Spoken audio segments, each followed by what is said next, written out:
Hi everyone, welcome back to the channel. So in today's video, I'm going to show you how you can activate your Xfinity Mobile eSIM on your Android phone specifically, whether you are setting up a new device or switching from another carrier.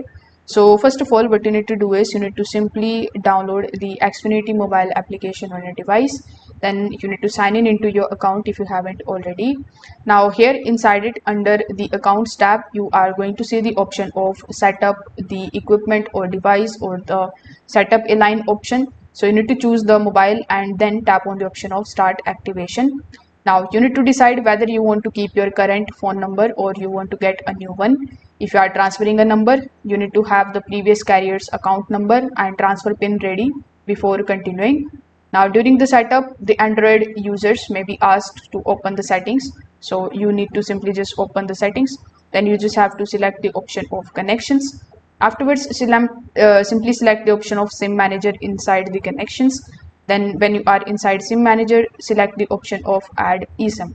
Now if your phone requests an activation code instead of a QR code, you just have to simply enter the code by selecting the option of provide the details manually, and these are the details which will be provided to you by Xfinity.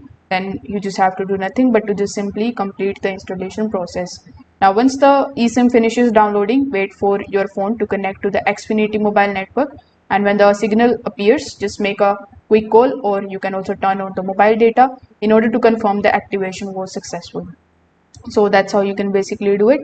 Thanks for watching.